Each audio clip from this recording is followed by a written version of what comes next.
Selamat pagi Bapak Ibu yang dikasihi dalam Tuhan Yesus Kristus. Mari kita datang sama Tuhan, kita mau berdoa dan kita mau satukan hati. Bapa di dalam surga, kami mengucap syukur Tuhan karena Engkau telah memberkati istirahat kami semalam. Kami mengucap syukur Tuhan untuk perlindungan-Mu yang senantiasa sempurna dan pemeliharaan-Mu yang ajaib di dalam hidup kami. Tuhan, dan sebelum kami memulai hari ini, kami mau sama-sama datang kepadamu, Tuhan. Kami mau mencari kerajaan-Mu terlebih dahulu. Kami mau terhubung, Tuhan, kepada Sang Sumber kekuatan kami, Sang Penolong hidup kami, Tuhan. Bapa, biarlah kami sama-sama boleh mencari kebenaran-Mu, Tuhan, dengan hati yang haus, dengan hati yang sungguh-sungguh mencari, Tuhan, supaya hari ini, Tuhan, kami boleh jalani, Tuhan, sesuai dengan kehendak dan rencana-Mu. Terima kasih Bapa, Engkau berikan kepada kami roh yang baru dan hati yang baru, hati yang lemah lembut yang senantiasa ingin dibentuk dan diperbaharui dari waktu ke waktu. Terima kasih Bapa, di dalam nama Tuhan Yesus Kristus kami berdoa dan mengucap syukur. Amin. Bapak dan Ibu, pada hari ini saya akan memberi judul untuk renungan kita, Decompression Time. Saya akan bacakan dari Efesus 4 mulai ayat ke-17. Manusia baru. Sebab itu kukatakan dan kutegaskan ini kepadamu di dalam Tuhan. Jangan hidup lagi sama seperti orang-orang yang tidak mengenal Allah, dengan pikirannya yang sia-sia dan pengertiannya yang gelap, jauh dari persekutuan dengan Allah. Karena kebodohan yang ada di dalam mereka dan karena kedegilan hati mereka. Perasaan mereka telah tumpul sehingga mereka menyerahkan diri kepada hawa nafsu dan mengerjakan dengan serakah segala macam kecemaran. Tetapi kamu bukan demikian. Kamu telah belajar mengenal Kristus karena kamu telah mendengar tentang Dia dan menerima pengajaran di dalam Dia menurut kebenaran yang nyata dalam Yesus, yaitu bahwa kamu berhubung dengan kehidupan kamu yang dahulu harus menanggalkan manusia lama yang menemui kebinasaannya oleh nafsunya yang menyesatkan, supaya kamu dibaharui di dalam roh dan pikiranmu, dan mengenakan manusia baru yang telah diciptakan menurut kehendak Allah di dalam kebenaran dan kekudusan yang sesungguhnya. Karena itu buanglah dusta dan berkatalah benar seorang kepada yang lain, karena kita adalah sesama anggota. Apabila kamu menjadi marah, janganlah kamu berbuat dosa. Janganlah matahari terbenam sebelum padam amarahmu, dan janganlah beri kesempatan kepada iblis. Orang yang mencuri, janganlah ia mencuri lagi, tetapi baiklah ia bekerja keras dan melakukan pekerjaan yang baik dengan tangannya sendiri, supaya ia dapat membagikan sesuatu kepada orang yang berkekurangan. Janganlah ada perkataan kotor keluar dari mulutmu, tetapi pakailah perkataan yang baik untuk membangun di mana perlu, supaya mereka yang mendengarnya beroleh kasih karunia. Dan janganlah kamu mendukakan Roh Kudus Allah yang telah memeteraikan kamu menjelang hari penyelamatan. Segala kepahitan, kegeraman, kemarahan, pertikaian, dan fitnah hendaklah dibuang dari antara kamu. Demikian pula segala kejahatan, tetapi hendaklah kamu ramah seorang terhadap yang lain, penuh kasih mesra, dan saling mengampuni, sebagaimana Allah di dalam Kristus telah mengampuni kamu. Amin. Kita mau terima kebenaran firman Tuhan ini dengan hati yang terbuka. Bapak Ibu, di dalam kenyataannya, menjadi manusia baru itu adalah sebuah proses seumur hidup yang tidak menjadi hasil yang otomatis setelah kita menerima Tuhan Yesus dan Roh Kudus, dan juga setelah dipenuhi oleh Roh Kudus. Jadi manusia baru itu bukanlah sebuah hasil yang bisa kita tuntut dari orang lain ataupun dari diri kita sendiri. Jadi, namun yang menjadi pertanyaan adalah seringkali manusia lama kita ke-trigger di titik-titik yang titik-titik sensitif kita masing-masing. Itu masih sering muncul. Ada beberapa hal yang Tuhan ingatkan pada pagi hari ini. Titik-titik itu ke-trigger pada saat mungkin kita sedang stres, ketika kita sedang mengalami banyak tantangan, baik dari pekerjaan, bisnis, pekerjaan-pekerjaan di rumah, termasuk juga dengan pelayanan. Dan juga termasuk ketika kita mungkin ada di dalam perjalanan, kita melihat begitu banyak tantangan, kemacetan, mungkin ketika kita disalib orang. Ini menjadi sebuah tantangan yang hari demi hari yang cukup menguras energi emosi kita.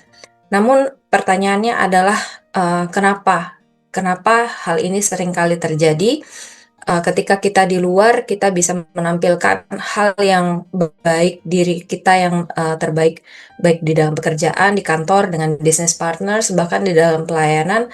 Namun ketika kita pulang ke rumah, seringkali kita menjadi seorang pribadi yang berbeda. Karena memang ternyata ujian yang sesungguhnya menjadi manusia baru itu adalah ketika kita di rumah, karena rumah adalah safe place kita. Ketika kita di luar, kita sedang bekerja, bertemu dengan business partners, kita sedang mengejar performance, target. Kita secara di alam bawah sadar kita, kita sadar bahwa kalau kita menampilkan diri kita yang sebenarnya dengan emosi kita yang sebenarnya, kita akan mendapatkan sebuah konsekuensi sosial yang nyata. Entah itu sebuah pemecatan atau bahkan kehilangan partner, kehilangan peluang dan sebagainya. Atau bahkan ketika kita pelayanan, um, kita sedang menanggung, sesungguhnya kita sedang menanggung sebuah tanggung jawab yang besar untuk melayani orang, menampilkan yang terbaik, dan juga untuk menjaga atmosfer pelayanan tetap aman dengan penuh ketenangan dan damai sejahtera. Namun ketika kita sampai ke rumah, kita seringkali menjadi seseorang yang berbeda, menjadi orang yang lebih sensitif, lebih galak, dan lebih emosional. Pertanyaannya adalah kenapa? Karena ketika kita di luar, kita menanggung begitu banyak tanggung jawab tersebut, kita sesungguhnya uh, punya yang namanya baterai emosi. Dan secara kita tidak sadar, itu semakin tergerus, semakin terpakai, semakin kita harus menahan beban emosi, seperti sabar terhadap tekanan, sabar terhadap mungkin atasan kita yang marah-marah, atau tekanan dari kanan dan kiri, bahkan dalam pelayanan kita harus menanggung, menjaga atmosfer itu tetap kondusif. Itu secara kita tidak sadar itu menguras baterai emosi kita. Dan ternyata waktu kita di rumah, kita baterai emosi kita menjadi semakin tipis, bahkan menjadi sangat low. Kalau di laptop atau di gadget itu seperti sudah low bat. Dan ketika kita di rumah, kita merasa itu safe place, kita merasa bahwa kita bisa aman menunjukkan diri kita apa adanya. Kita menjadi mungkin seringkali lebih galak, lebih sensitif, bahkan hal-hal yang sepele seperti volume uh, TV atau gadget yang mungkin terlampau besar, atau bahkan mungkin teriakan anak-anak, atau kita menjadi lebih sensitif dengan suara-suara, atau bahkan dengan sekedar sapaan yang ramah gitu. Pertanyaannya kenapa? Karena memang itu adalah ujian kita yang sesungguhnya untuk menjadi manusia baru. Namun Tuhan ingatkan sesuatu hal bahwa um, seringkali ini menjadi sebuah pola yang tersiklus, menjadi sebuah pola yang membuat kita akhirnya seringkali jatuh kepada penyesalan diri, kita bertobat, dan kemudian itu terulang lagi di besokannya, di kemudian harinya seperti itu, dan kita merasa kita menjadi seperti orang munafik yang terus gagal, mengecewakan, dan bahkan bisa berpotensi merusak hubungan dengan orang-orang di rumah. Dan seringkali yang menjadi korban adalah mungkin pasangan kita, orang-orang yang terkasih, orang-orang yang kita merasa paling aman, karena kita merasa apapun yang terjadi, mereka tidak akan pernah mungkin meninggalkan kita. Namun yang kita tidak sadari adalah kalau kita terus-menerus bersikap seperti itu dan tidak bertobat, kita juga bisa kehilangan minimal kehilangan damai sejahtera di rumah, atau kehilangan hubungan yang baik, atau bahkan akan menjadi sebuah konflik, dan minimal hubungan semakin menjauh, dan akhirnya kita sendiri yang merasa kehilangan. Dan Tuhan ingatkan pada pagi hari ini pentingnya yang namanya silence and solitude. Silence and solitude, ini saya juga dengar dari mentor saya semalam. Ini bukan hanya penting ketika kita mencari Tuhan di pagi hari atau di malam hari, tapi juga ketika ada transisi di dalam perjalanan.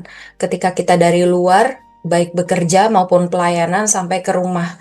Dan kita perlu sadar bahwa di dalam perjalanan ini, baik itu kita di dalam mobil atau dalam transportasi umum, apapun yang kita pakai untuk pulang ke rumah, itu adalah waktu yang sangat kritis dan krusial. Ketika kita dari luar, baterai emosi kita mulai habis, dan bahkan dalam perjalanan mungkin banyak hal juga yang menguras emosi kita.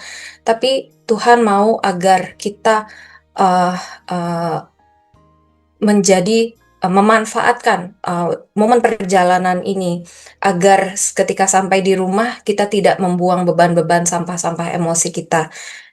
Dan Tuhan ingatkan bahwa silence and solitude itu juga penting untuk kita ambil di di saat perjalanan itu.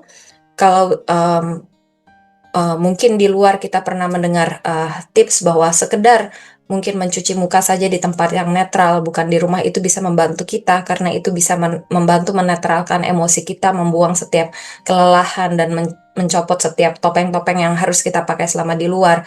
Tapi lebih dari itu, Tuhan ingatkan untuk kita juga secara aktif membangun roh kita. Kalau kita sudah bisa berbahasa roh, mari kita berbahasa roh selama perjalanan itu. Atau bahkan mendengarkan lagu-lagu rohani menyembah, bukan cuma sekedar scrolling sosial media, mengisi waktu-waktu itu dengan berita-berita negatif yang memicu emosi semakin memuncak, tapi secara sadar kita mau belajar untuk mengaktifkan roh kita terhubung dengan Tuhan di waktu-waktu perjalanan itu. Mungkin kita perjalanan dari kantor atau dari gereja ke rumah mungkin ada sekitar 1 atau setengah jam. Mari kita juga pakai itu untuk terkoneksi sama Tuhan supaya ketika kita pulang ke rumah, kita tidak membuat rumah menjadi sampah emosi kita, tapi kita bisa juga menjadi berkat dan memberikan yang terbaik untuk mereka. Kita tidak marah-marah, tetapi menjadi orang yang loving.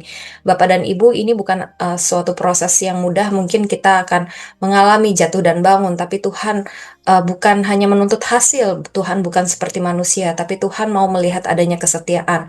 Dikala kita jatuh, Tuhan mau agar kita bangkit lagi. Hari ini adalah hari yang baru, Bapak, Ibu, dan saya berdoa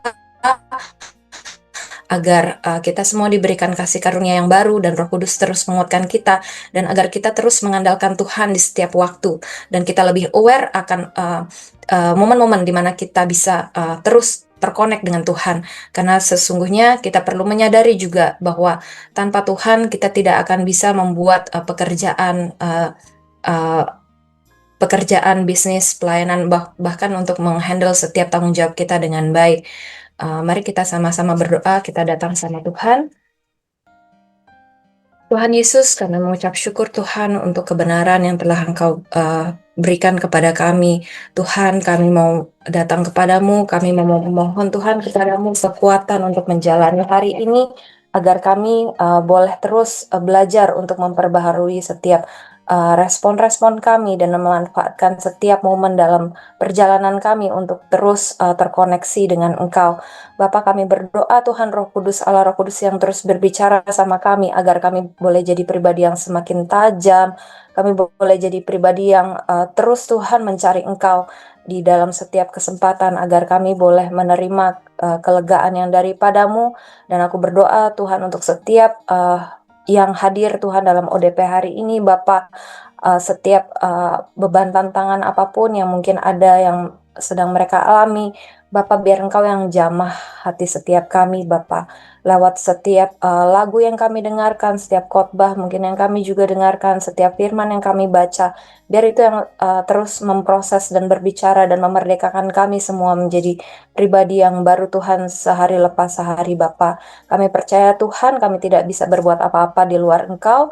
Oleh karena itu Tuhan Allah Roh Kudus, biar Engkau yang berikan kami karunia dan kemampuan Tuhan, Engkau yang bebaskan kami dari segala yang jahat, pulihkan kami dari setiap luka dan trauma Tuhan, dan biar kami Tuhan boleh terus setia dalam proses menjadi manusia baru dari hari ke hari. Terima kasih Bapa, kami mau serahkan seluruh hari ini dan rencana kami ke dalam tangan-Mu, karena hanya bersama dengan-Mu Tuhan, saat kami mengakui Engkau di setiap langkah kami Tuhan, disitulah Engkau yang akan menggenapi setiap rencana-Mu Tuhan dan setiap kehendak-Mu di dalam hidup kami. Di dalam nama Tuhan Yesus kami telah berdoa dan mengucap syukur. Haleluya. Amin.